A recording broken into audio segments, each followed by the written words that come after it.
It is just past midnight on May 9th, 2021, and 13-year-old Tristan Bailey has no idea that these are the last hours of her life.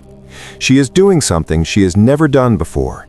She is sneaking out of her house, quietly, carefully, moving through the dark hallway of a home where everyone she loves is fast asleep. Her mother is asleep, her father is asleep, her brothers and sisters are asleep.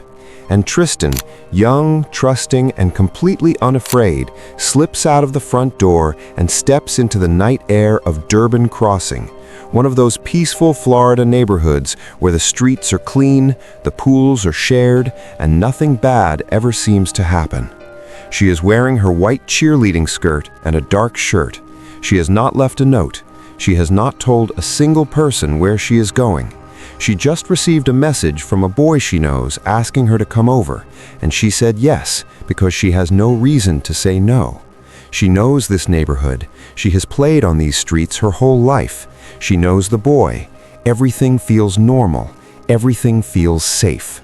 But nothing is safe tonight, because the boy who sent that message has been carrying a secret for weeks, a secret he has already shared with multiple people, a plan he has already described out loud in frightening detail, a countdown he has already started.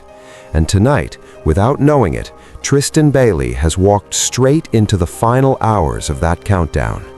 The security camera at the community entrance records her image at 1:15 in the morning. She is walking beside the boy, moving toward the wooded area near the lake at the end of the street. She looks relaxed. She looks like a teenager sneaking out to hang out with a friend, not like someone walking toward the last moments of her life. That image, grainy, quiet, devastating, will become the most important recording in the entire investigation because it is the last time anyone will ever see Tristan Bailey alive. 1 hour and 42 minutes later, the same camera records the boy walking back out of those woods, alone, carrying his shoes in his hand, moving fast, no Tristan. What happened inside those woods in that 1 hour and 42 minutes is one of the most disturbing and heartbreaking stories the state of Florida has ever been forced to confront. And it starts with a question that still does not have a satisfying answer. How did everyone around this boy miss every single warning sign before it was too late? It is the morning after, and the Bailey house is completely still. Tristan's mother, Stacy, comes downstairs expecting noise, laughter, the smell of breakfast being made by children who love her. It is Mother's Day. The kids had planned something special, but the kitchen is quiet. One child stands alone, and when Stacy asks where Tristan is, the answer she gets back, "Mom, I know I am blind, but she is not up there," turns her blood cold in a way she will never be able to fully describe. She runs through the house, every room, every corner, nothing. And in that moment, before the police are called, before the cameras are reviewed, before the search parties form and the flyers are printed, Stacy Bailey already knows, somewhere deep and wordless inside her, that something has gone terribly wrong. Because Tristan always says goodnight. Every single night, without fail, she goes to every person in the house, says goodnight, says she loves them, and goes to her room. She did that the night before. She said goodnight. She said she loved everyone, and then she went to her room. And somewhere between that goodnight and this empty morning, everything changed. In the weeks before that night, people around Aiden Fucci had been hearing things, dark things, specific things, things that in the daylight of a normal afternoon were easy to dismiss as the exaggerated ramblings of a troubled teenager with a dark sense of humor. He had talked about voices, he had talked about knives, he had made drawings that made people uncomfortable. And then he had said something to at least one person that was not vague at all, that was clear, timed, and detailed. He said he was going to kill someone within 30 days. He described exactly how. He gave a location, he gave a method, he gave a window. And the person who heard it chose to say nothing. On the morning of May 9, 2021, the 30-day window had not yet closed. Before the investigation, before the courtroom, before the sentence, before all of it, there was just a girl. A real, living, laughing, loving girl who had a favorite drink and a best friend and a dog-eared dream about cheering at nationals. And if you want to understand why what happened to Tristan Bailey broke so many people so deeply, you have to start there. You have to start with who she actually was. Tristan was 13 years old, the middle child of 5 siblings in a family that had their own name for themselves, the Bailey Seven. Her parents, Stacy and Forrest Bailey, had built their life in Durbin Crossing in St. John's, Florida, a carefully planned community in the greater Jacksonville area where the streets were tree-lined and the pace of life was deliberately calm.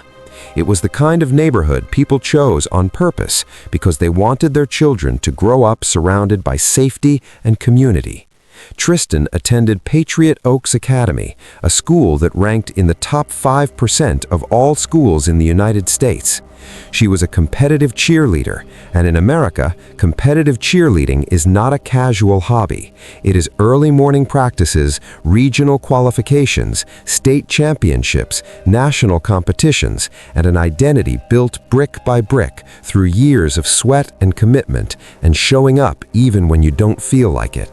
She had already decided she was going to keep doing it through high school and all the way through college. She had a plan. She was already running toward a future she could clearly see.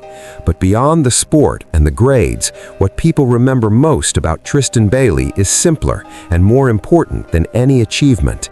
They remember the way she made people feel. Her teachers called her outstanding. Her friends said she was genuinely everyone's friend, the kind of person who remembered what you told her last week and asked about it this week. Her mother said she was the common thread that held the entire Bailey Seven together. Her best friend was a girl named Gia, also a cheerleader, and between them they had built the kind of friendship that only forms between two people who truly see each other. Hours of FaceTime, virtual sleepovers, a shared playlist called Rock and Roll, and a standing order at Starbucks, the double chocolate chip frappuccino, every single time. She loved cats, she loved her family, and every night before she went to her room, she said goodnight to everyone in the house and told them she loved them, every night, without exception, until the night she did not come back. Picture this. It is just after 1 in the morning on May 9th, 2021, and Tristan Bailey is walking through her own neighborhood beside a boy she trusts, heading toward a wooded area near the lake that teenagers in the community sometimes visit when they want to be away from parents and cameras. She is not afraid. She has no reason to be afraid.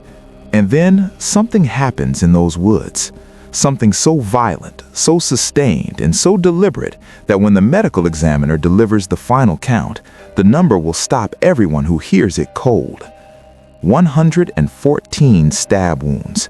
That number does not happen in a moment of panic. That number does not happen when someone loses control for a few seconds and then comes back to themselves. 114 is a number that requires time. It requires continuation. It requires a choice made over and over again to keep going. 49 of those wounds were on Tristan's hands, her arms, and her legs. Defensive wounds, which means she was fighting back. She was reaching out, grabbing, blocking, refusing to stop fighting for her own life until her body had nothing left to give. The tip of the knife snapped off from the force being used and was found lodged inside her skull. Investigators believe the only reason the stabbing stopped at 114 was that the weapon physically broke.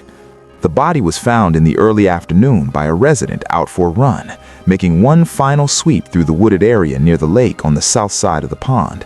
When he came through the fence, he saw her lying in the grass. He did not need to be told who she was.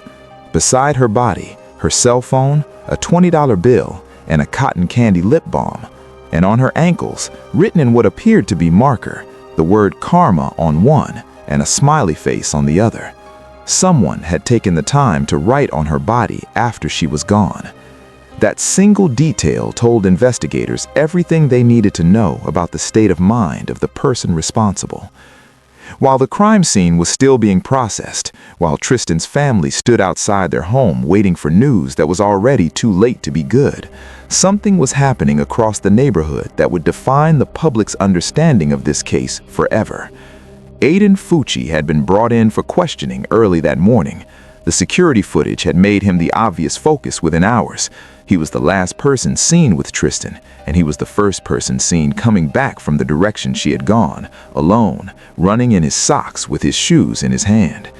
He was placed in a police cruiser while investigators gathered more information, and while he sat in that car, while volunteers were still searching parks with flyers, while Tristan's mother was still hoping, Aiden Fucci took out his phone, opened Snapchat, turned the camera on himself, and smiled. The caption read, "Hey guys, has anyone seen Tristan lately? We are having fun in a cop car."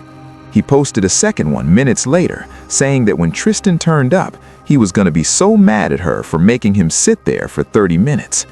Those posts spread through the neighborhood within minutes. Parents who had been searching all morning saw them. Tristan's friends saw them. And something shifted in the community that day that never fully shifted back. But what happened next, inside the interrogation room, inside the family home, and at the bottom of a lake, was even more revealing.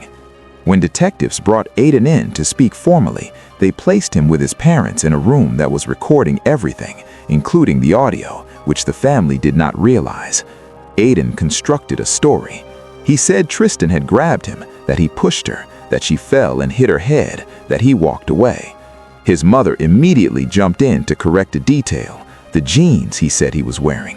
She said he had been wearing khakis, but the security footage showed jeans. His friend confirmed jeans, and when investigators searched the house, they found the jeans in a laundry basket, still damp, positive for Tristan Bailey's blood.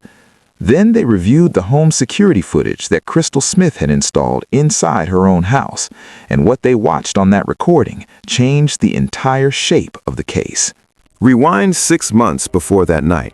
A moving truck pulls up to a house in Durban Crossing, and a 14-year-old boy steps out into a neighborhood he has never seen before, surrounded by people who have known each other for years.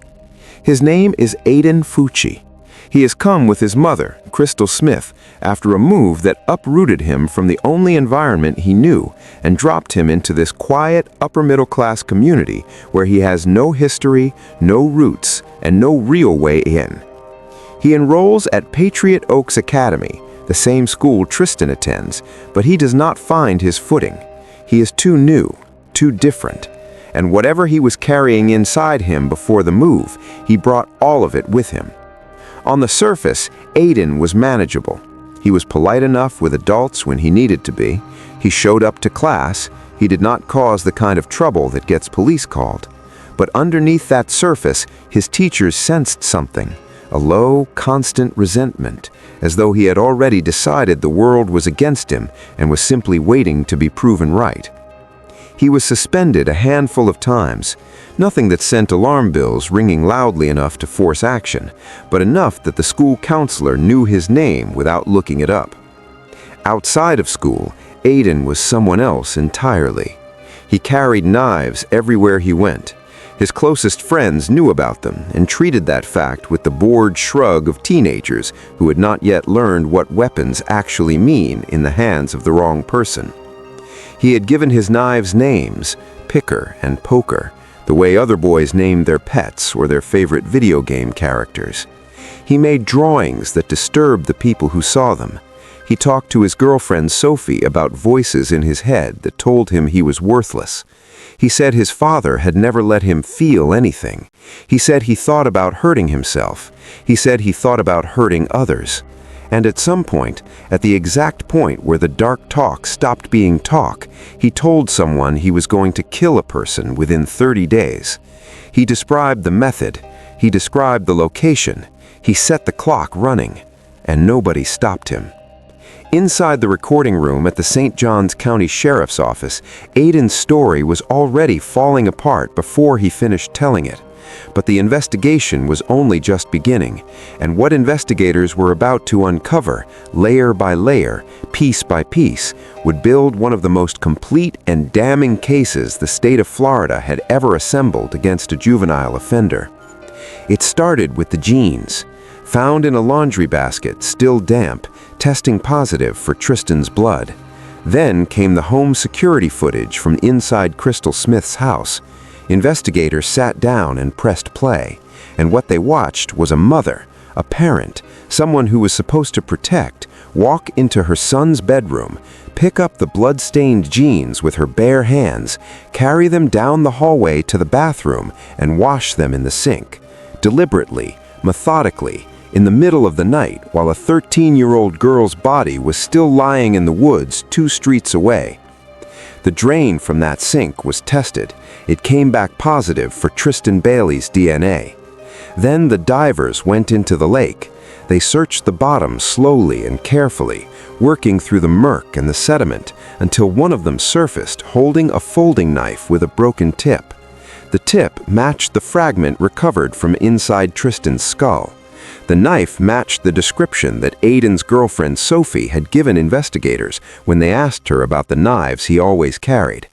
It was poker, the one he named, the one he had been carrying for months before that night. And then the witness interviews began. One person after another, the same picture emerged. Aiden had been talking about this. He had announced it. He had described it. He had given a timeline. Multiple people had heard some version of the plan and made the same calculation. Probably not real, probably just talk, probably dark humor. But investigators laid out the timeline and the calculations stopped making sense. The 30-day statement, the pre-selected wooded location, the named knife carried deliberately, the lake used as a disposal site, the socks worn home to avoid leaving tracks. Every single detail pointed in one direction, and that direction was not impulse. Picture this. It is February 2023. Nearly 2 years after the night Tristan Bailey slipped out of her house in her cheerleading skirt and never came home. The Bailey family has spent those 2 years doing the impossible, grieving in public, preparing for a trial, building themselves up to sit in a courtroom and listen to detailed descriptions of what was done to their daughter, while the person who did it sits 15 feet away. They have done all of that preparation. They have carried all of that weight. And then, on the morning jury selection is scheduled to begin, word comes through that Aiden Fucci is changing his plea. Guilty. First-degree premeditated murder. The Bailey family is notified that same morning. The response inside that family is not simple and not clean. There is relief. The relief of not having to sit through weeks of graphic testimony about the 114 wounds. There is grief, because relief feels grotesquely small against the size of what they have lost. And there is a quiet, bone-deep exhaustion that comes from 2 years of waiting for a moment that was never going to give them back what actually mattered. With the guilty plea entered, the case moves to sentencing. And because Aiden was 14 when he committed the crime, Florida law requires the judge to conduct a full individualized assessment, looking at his upbringing, his maturity, his capacity for rehabilitation before imposing a sentence. The defense brings in experts. They talk about emotional neglect, about an absent father, about a boy who was never taught how to process pain. They argue that with the right support and resources, Aiden Fucci is capable of change. The prosecution responds with the evidence, not with opinions or theories, with the evidence. The 30-day announcement made to multiple people, the pre-selected location in the woods by the lake, the knife that had been named and carried for months, the lake used to dispose of the weapon, the socks worn home deliberately to avoid leaving bloody prints, the selfies posted in the police car with a smiling caption while a search party was still looking for his victim. Not one of those details belongs to a person who lost control. Every single one of them belongs to a person who planned, executed, and then tried to cover up exactly what they had done. The sentencing hearing arrives, and the courtroom fills with people who loved Tristan Bailey and have been waiting 2 years for this moment. The Bailey family sits together. Aiden Fucci sits at the defendant's table. And one by one, the people whose lives were permanently changed by one night in May 2021 are given the floor to speak. Tristan's older sister, Alexis, walks to the front of the courtroom carrying a glass jar. She sets it down carefully, she reaches into a bag, and she begins placing stones into the jar, one at a time, in complete silence. The courtroom watches. 1 stone, 2 stones, 10 stones, 20. The sound of each one landing against the glass is the only sound in the room. There are 114 stones, one for each stab wound.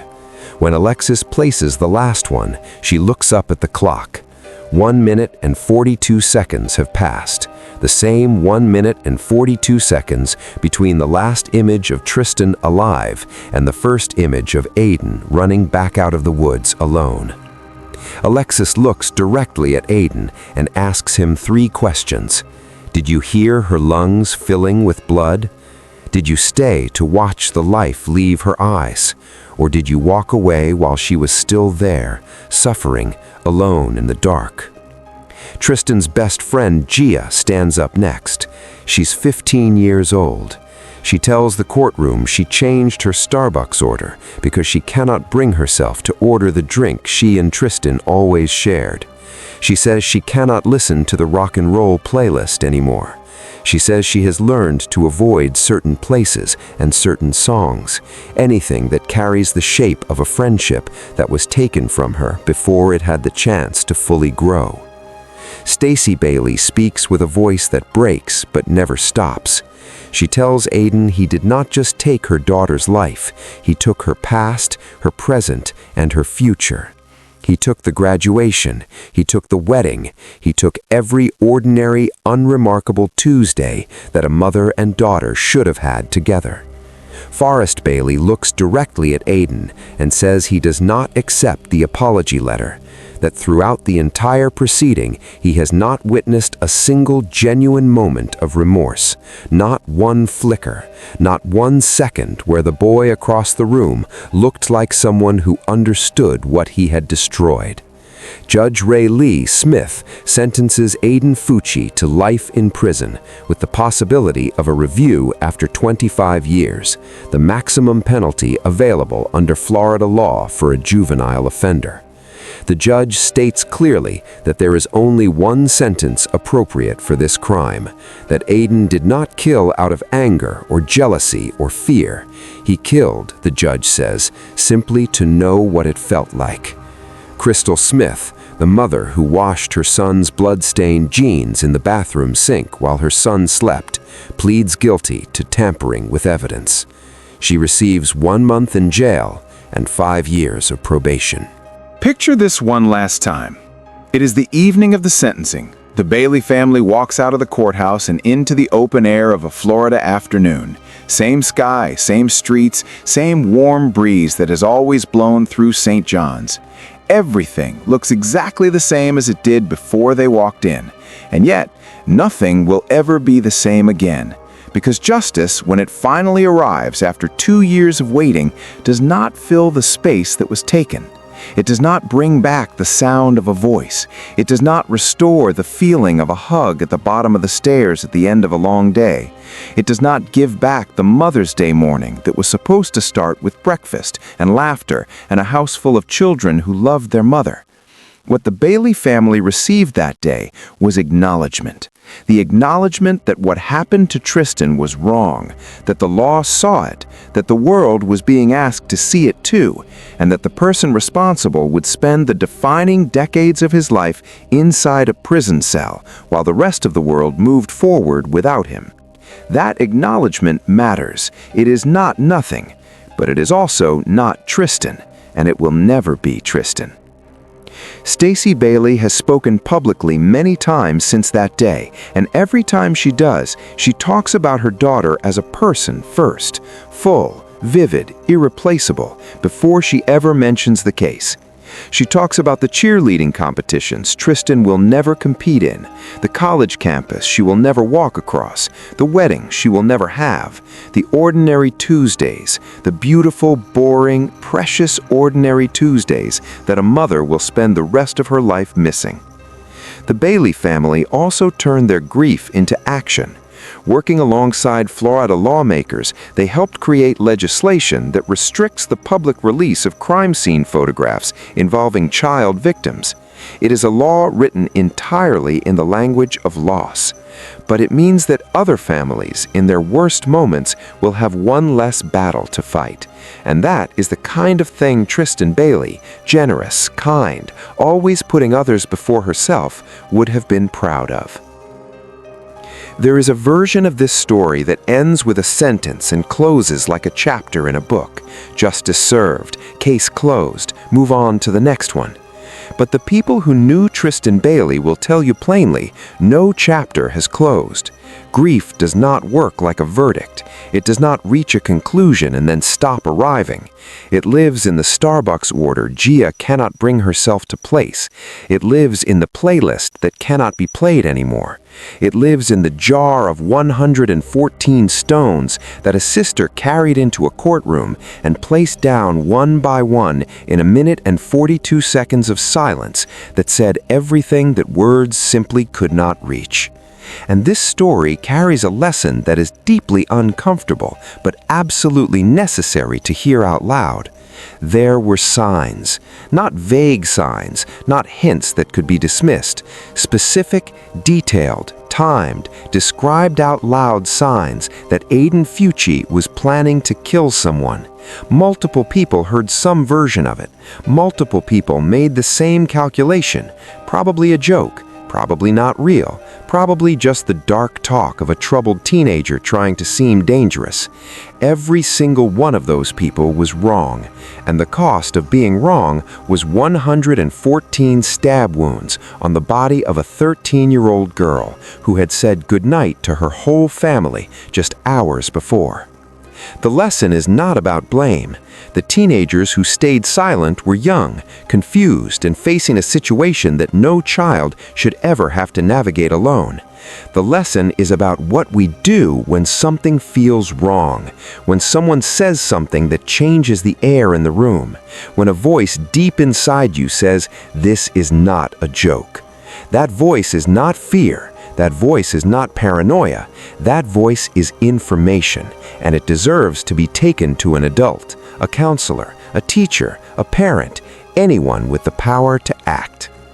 Tristan Bailey was 13 years old. She loved cheerleading and cats and her best friend and the double chocolate chip frappuccino and the kittens at her sister's house. She said goodnight to everyone in the house every single night and told them she loved them, as if she somehow understood, even then, that love was the most important thing a person could leave behind. She deserved to grow up. She deserved every single ordinary, beautiful, irreplaceable piece of the life that was taken from her. And somewhere in Durban Crossing, there is still the memory of a girl running straight toward a room full of kittens, a girl who was the common thread of an entire family, a girl whose best friend still cannot order the same drink, a girl who said goodnight and meant it every time. Tristan Bailey never made it to 14, but the love she packed into 13 years has outlasted everything, including the darkness that tried to erase her. And it always will.